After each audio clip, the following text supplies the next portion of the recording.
ಪ್ರಕೃತಿಯು ಬರೆದ ಕವನವಿದು, ಮಮತೆಯ ಸೊಗಸಿನ ಪಲ್ಲವಿಯು.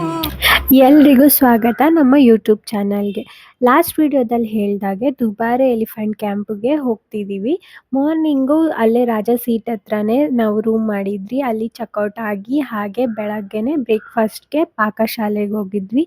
ಪಾಪು ಹೇಗೆ ಆಚೆ ಎಲ್ಲ ತಿಂತಾಳೋ ಅಂತ ಇದ್ದೆ, ಬಟ್ ಆದರೆ ಅವಳಂತೂ ಇಡ್ಲಿನ ತುಂಬ ನೀಟಾಗಿ ಅಚ್ಚುಕಟ್ಟಾಗಿ ತಿಂದು ಅದನ್ನ ನೋಡಿ ತುಂಬಾ ಖುಷಿ ಆಯಿತು. ಎಷ್ಟು ಬೇಗ ಮಕ್ಕಳು ಬೆಳೆದ್ಬಿಡ್ತಾರಲ್ವ. ಯಾವಾಗಲೂ ಅಮ್ಮ ಆ ಅಂತ ಕೇಳ್ತಿದ್ದವಳು ಅಲ್ಲಿ ಹೋಗಿದ ತಕ್ಷಣ ನಾನೇ ತಿಂತೀನಿ ಅಂದ್ಬಿಟ್ಟು ಅವಳೇನೆ ಆರಾಮ್ಸೆ ತಿಂದಿದ್ದೆಲ್ಲ ಆಗಿದ್ದು ಸ್ವಲ್ಪ ಹೊತ್ತಿಗೆ ಕಾರಿಗೆ ಬಂದಮೇಲೆ ನಮ್ಮ ಮೇಡಮ್ಗಂತೂ ಫುಲ್ ನಿದ್ದೆ. ಅಂದ್ರಲ್ಲೂ ಮಾತಾಡಿಸ್ತಾನೆ ಇದ್ದೆ. ಮಾತಾಡ್ಕೊಂಡು ಮಲ್ಗೇ ಬಿಟ್ಟರು. ಆ ಸೀನರಿ ಅದನ್ನೆಲ್ಲ ನೋಡಿಕೊಂಡು ತುಂಬಾ ಖುಷಿ ಆಯಿತು. ಲೈಕ್ ಮೈಂಡೆಲ್ಲ ತುಂಬ ರಿಫ್ರೆಶ್ ಅನ್ನೋ ಥರ ಫೀಲ್ ಅನ್ನಿಸ್ತು. ರಾಜಾ ಸೀಟಿಂದ ದುಬಾರೆ ಎಲಿಫೆಂಟ್ ಕ್ಯಾಂಪ್ಗೆ ಆಲ್ಮೋಸ್ಟ್ 37 ರಿಂದ 38 ಕಿಲೋಮೀಟರ್ ಅಷ್ಟು ದೂರ ಆಯಿತು. ನಾವು ಅಲ್ಲಿಗೆ ಹೋಗೋಕ್ಕೆ 1 ಅವರ್ 5 ಮಿನಿಟ್ಸ್ ಏನೋ ತೊಗೊಂಡ್ವಿ. ಕೂರ್ಗ್ ಅಂದರೆ ಅಲ್ಲಿನ ವೆದರ್ಗೆ ಫೇಮಸ್ಸು. ನಾನು ಅಲ್ಲಿ ಫುಲ್ ಚಳಿ ಇರುತ್ತೆ ಅಂತ ಅಂದ್ಕೊಂಡು ನನಗೂ ಪಾಪುಗೂ ಪ್ರೀತಿಗೂ ಸ್ವೆಟರ್ಸು ಪುಲ್ಲೋವರು ಎಲ್ಲ ತೊಗೊಂಡೋಗಿದ್ದೆ. ಆದರೆ ಅಲ್ಲಿ 10 ಗಂಟೆಗೆ ಮುಖಕ್ಕೆ ಬಿಸಿಲು ರಾಚ್ತಿತ್ತು. ಫುಲ್ ಬೆಂಗಳೂರಿಗಿಂತ ನನಗೆ ಅಲ್ಲೇ ಬಿಸಿಲು ಜಾಸ್ತಿ ಅನ್ನೋ ಫೀಲ್ ಕೂಡ ಆಯಿತು. ಹಾಗೆ ದಾರಿಲಿ ಹಲವಾರು ದೇಸಿ ಹಸುಗಳನ್ನೆಲ್ಲ ನೋಡಿದ್ವಿ.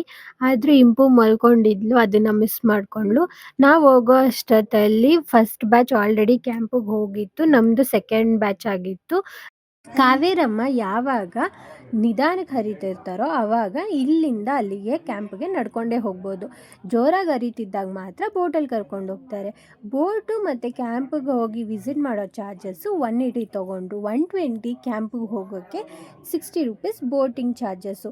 ನಂದು ಪ್ರೀತಿದು ಸೇರಿ ಟೋಟಲ್ ಆಗಿ 360 ರೂಪೀಸ್ ಆಯಿತು. ನಮ್ಮ ಇಂಪನ ಮೇಡಮ್ಗೆ ಫ್ರೀ. ಇಂಪುದು ಫಸ್ಟ್ ಬೋಟ್ ರೈಡ್ ಆಗಿತ್ತು. ಅವಳು ತುಂಬಾ ಕ್ಯೂರಿಯಸ್ ಆಗಿದ್ಲು. ಅವಳನ್ನ ನೋಡಿ ನಾನು ಪ್ರೀತು ತುಂಬಾ ಖುಷಿ ಪಡ್ತಿದ್ವಿ.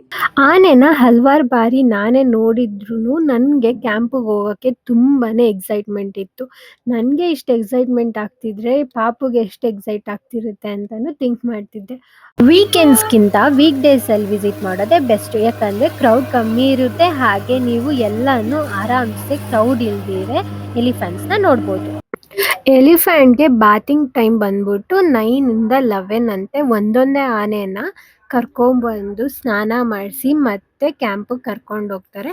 ಆ ಟೈಮಲ್ಲಿ ಎಲ್ಲ ಆನೆನೂ ನಾವು ನೋಡ್ಬೋದು. ನೀವು ನೋಡ್ಬೋದು ಆಲ್ರೆಡಿ ಒಂದು ಆನೆನ ಸ್ನಾನ ಮಾಡ್ಸಕ್ಕೆ ಕರ್ಕೊಂಡ್ಬಂದಿದ್ರು ನಾವು ಹೋಗೋ ಅಷ್ಟೊತ್ತಲ್ಲಿ. ಬೋಟ್ ಹತ್ತಕ್ಕೂ ಮುಂಚೆ ಕೊಟ್ಟಿರೋ ಟಿಕೆಟ್ನ ಇಲ್ಲಿ ಎಂಟ್ರೆನ್ಸಲ್ಲಿ ಬಂದಿದ ತಕ್ಷಣ ಅವರು ರಿಟರ್ನ್ ಕಲೆಕ್ಟ್ ಮಾಡ್ಕೊತಾರೆ. ಹಾಗೆ ಒಳಗೆ ಹೋಗ್ತಾನೆ ಎಲ್ಲ ಆನೆನ ನೋಡಿ ನನಗೂ ತುಂಬಾ ಖುಷಿ ಆಗ್ತಿತ್ತು. ಒಟ್ಟಾಗಿ ಇಷ್ಟೊಂದು ಆನೆ ನೋಡಿದ್ರೆ ಯಾರಿಗೆ ತಾನೇ ಖುಷಿ ಆಗಲ್ಲ.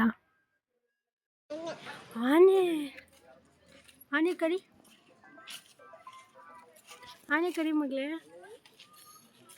ಆನೆಗಳಿಗೆ ಸ್ನಾನ ಮಾಡ್ಸೋಕೆ ಕರ್ಕೊಂಡು ಹೋಗ್ಬೇಕಾದಾಗ ಎಲ್ಲದಕ್ಕೂ ಚೈನ್ ಹಾಕಿದ್ರು. ಯಾವುದಕ್ಕೂ ಚೈನ್ ಹಾಕಿರಲಿಲ್ಲ ಅಂತ ಇಲ್ಲ. ಮೇ ಬಿ ಅದು ಮಾತು ಕೇಳಲ್ಲ ಅಂದ್ಬಿಟ್ಟು ಚೈನ್ ಹಾಕಿರ್ತಾರೆ ಅನಿಸುತ್ತೆ. ನಾವು ಆನೆಗಳನ್ನ ಫಾಲೋ ಮಾಡ್ಕೊಂಡು ಹೋಗ್ತಿದ್ರಿ, ಆದಷ್ಟು ಅದನ್ನು ನೋಡ್ಬೋದು ಅಂತ. ಹೀಗೆ ಕ್ಯಾಂಪ್ ಒಳಗಿರೋ ಆನೆಗೆ ಯಾವುದೇ ರೀತಿ ಚೈನ್ ಹಾಕಿರಲಿಲ್ಲ. ಬಟ್ ಆದರೆ ಅದಕ್ಕೆ ಕಾಲಿಗೆ ಚೈನ್ ಹಾಕಿ ಕಟ್ ಹಾಕಿದ್ರು. ಸ್ವಲ್ಪ ಜನ ಇರ್ತಾರೆ ಅಂತ ಅಂದ್ಕೊಂಡಿದ್ರೆ, ಆದರೆ ವೀಕ್ ಡೇಸಲ್ಲೂ ಕೂಡ ತುಂಬ ಜನ ಬಂದಿದ್ರು. ಬರೀ ಕರ್ನಾಟಕ ಅಂತಲೇ ಅಲ್ಲ, ಹಲವಾರು ಹೊರಗಿನ ರಾಜ್ಯದವರೆಲ್ಲರೂ ಕೂಡ ಈ ದುಬಾರೆ ಎಲಿಫೆಂಟ್ ಕ್ಯಾಂಪಿಗೆ ಬಂದಿದ್ರು. ಇಂಪನಾಗಿ ಫುಲ್ಲು ಖುಷಿ ಆನೆ ನೋಡಿ. ಅವಳ ಎಕ್ಸೈಟ್ಮೆಂಟು, ಅವಳ ಖುಷಿ, ಅವಳು ಆನೆ ನೋಡ್ತಿದ್ದಿದ್ದ ರೀತಿ ಅದೆಲ್ಲ ನೋಡಿ ನನಗಂತೂ ತುಂಬಾ ಖುಷಿ ಆಯಿತು. ಆನೆ ಹತ್ರ ಆಶೀರ್ವಾದ ಮಾಡ್ಸೋಕ್ಕೆ ಒಬ್ರಿಗೆ 50 ರೂಪೀಸ್ ಚಾರ್ಜ್ ಮಾಡ್ತಾರೆ. ನಾವು 50 ರೂಪೀಸ್ ಕೊಟ್ಟು ಇಂಪನಾಗಿ ಆಶೀರ್ವಾದ ಮಾಡಿಸಿದ್ರಿ. ಫಸ್ಟ್ ಟೈಮ್ ಮಾಡಿದ ತಕ್ಷಣ ಬಟ್ಟೆ ಎಲ್ಲ ಗಲೀಜಾಗೋಯ್ತು. ಅದಕ್ಕೆ ಆ ಅಣ್ಣ ಗಲೀಜಾಗೋಯ್ತು ಅಂತ ಕಾಂಪ್ಲಿಮೆಂಟ್ರಿ ಅಂತ ಮತ್ತೊಂದ್ಸಲಿ ಆ ಅಣ್ಣೆ ಕೈಲಿ ಇಂಪನಾಗೆ ಆಶೀರ್ವಾದ ಮಾಡಿಸಿದ್ರು. ಒಂಥರ ಅವಳಿಗೂ ಭಯದಿಂದನೇ ಆನೆಯಿಂದ ಆಶೀರ್ವಾದ ತಗೊಂಡ್ಳು. ಅಲ್ಲಿಂದ ಮತ್ತೆ ಆನೆಗಳೆಲ್ಲ ಸ್ನಾನ ಮಾಡ್ತಿರೋ ಕಡೆ ಹೋಗಿದ್ವಿ. ಒಂದೊಂದು ಆನೆನು ಒಂದೊಂದು ರೀತಿ ಇರ್ತಿತ್ತು. ಒಂದು ಉದ್ದ ಕಾಣಿಸ್ತಿತ್ತು, ಒಂದು ದಪ್ಪ ಕಾಣಿಸ್ತಿತ್ತು. ಆನೆ ಇರೋ ರೀತಿ ದಪ್ಪ ಇದ್ರೂ ಕೂಡ ಅದನ್ನ ನೋಡಕ್ಕೆ ನಮ್ಗೆಲ್ರಿಗೂ ಖುಷಿನೇ. ಅದ್ರ ಸೊಂಡ್ಲು, ಅದ್ರ ಕಿವಿ, ಅದ್ರ ಆಕಾರ ಒಂದೊಂದು ರೀತಿ. ಆದ್ರೆ ಆನೆ ನೋಡಕ್ ಮಾತ್ರ ಮುದ್ದಾಗೆ ಅಂತ ಅನ್ಸುತ್ತೆ. ಮುಂಚೆ ಇಲ್ಲಿ ಬಾತಿಂಗ್ಗೆ ಎಲ್ರಿಗೂ 250 ರುಪೀಸ್ ಚಾರ್ಜ್ ಮಾಡಿ ಬಿಡ್ತಿದ್ರಂತೆ. ಆದ್ರೆ ಈಗ ನೀರು ತುಂಬಾ ಜೋರಾಗಿ ಹರಿತಿರೋದ್ರಿಂದ ಯಾರನ್ನೂ ಬಿಟ್ಟಿರ್ಲಿಲ್ಲ. ಹಾಗೆ ಇಲ್ಲಿ ಆನೆಗಳಿಗೆ ಕಿವಿ ಹತ್ರ ಒಂದು ಕೊಂಕಿ ಇಕ್ಕೊಂಡಿದ್ರು. ಅದು ಕೂರಕ್ಕೆ ಮತ್ತೆ ಎಬ್ರಿಸಕ್ಕೆ ಒಂದೇ ಒಂದ್ಸಲಿ ಆ ಕೊಂಕಿನ ಪ್ರೆಸ್ ಮಾಡಿದ್ರೆ ಸಾಕು ಎದ್ಬಿಡ್ತಿತ್ತು. ಅದಕ್ಕೆ ಅದೇ ರೀತಿ ಟ್ರೈನ್ ಮಾಡಿರ್ತಾರೆ ಅನ್ಸುತ್ತೆ. ಕೂರಕ್ಕೆ ಎಬ್ರಿಸಕ್ಕೆ ಆ ಕೊಂಕಿಯಿಂದ ತಿವ್ದಿದ ತಕ್ಷಣ ಅವರು ಎದ್ಬಿಡ್ತಾರೆ. ನೋಡಿ ಕಿವಿ ಹತ್ರ ಹಾಕಿದಾರಲ್ಲ ಅದೇ ಕೊಂಕಿ. ಅದು ಹೊತ್ತಿದ ತಕ್ಷಣ ಅದು ಮಾತು ಕೇಳಿ ಎದ್ಬಿಡುತ್ತೆ. ಅಷ್ಟು ದೊಡ್ಡ ಗಾತ್ರದ ಆನೆ ಇಷ್ಟು ಚಿಕ್ಕ ಕೊಕ್ಕಿಗೆ ಮಾತು ಕೇಳುತ್ತೆ ಅನ್ನೋದೇ ನನಗ್ ವಿಚಿತ್ರ ಅನ್ನಿಸ್ತು. ಅಲ್ಲೇ ಮುಂದೆ 2 ಆನೆ ಸ್ನಾನ ಮಾಡ್ತಿದ್ದಿದ್ ನೋಡಿದ್ರೆ ಹಿಂದ್ಗಡೆ ಫುಲ್ ದೊಡ್ಡದು ಆನೆ ಬರ್ತಿತ್ತು. ನೋಡಿ ಎಲ್ರು ಓಡ್ತಾ ಇದ್ರು. ನಮ್ಗೂ ಹೇಳ್ತಾ ಇದ್ರು ಹೋಗಿ ಮುಂದೆ ಅಂತ. ಬಟ್ ಪ್ರೀತು ನಿಂತ್ಕೋ ಫೋಟೋ ತೆಗಿತೀನಿ ಅಂತ ನಿಲ್ಸಿದ್ರು. ನೋಡಿ ಫುಲ್ಲು ಫ್ರೆಶ್ ಆಗಿ ಆನೆ ಆಚೆ ಬರ್ತಾ ಇದೆ. ಇದೆಸ್ರು ಸುಗ್ರೀವ ಅಂತೆ. ನಮ್ ದಸರಾಗೂ ಹೋಗಿತ್ತಪ್ಪ. ಸ್ನಾನ ಮಾಡ್ಕೊಂಡು ಕ್ಯಾಂಪ್ ಕಡೆ ಹೊರಟಿದ್ದಾನೆ. ಆನೆಯಲ್ಲಿ ತುಂಬಾನೇ ನನಗೆ ಕ್ಯೂಟ್ ಅಂತ ಅನ್ಸಿದ್ದೆ ಹೇಮಾವತಿ. ಯಾಕಂದ್ರೆ ಸ್ವಲ್ಪ ಚಿಕ್ಕದಾಗಿ ಕಂಡ್ರುನು ಏನೋ ಮುದ್ದಾಗಿ ಕಾಣ್ತಿದ್ಲು. ಇವಳು ಕೂಡ ನಮ್ ದಸರಾಗೆ ಹೋಗಿ ಬಂದಿದ್ದು.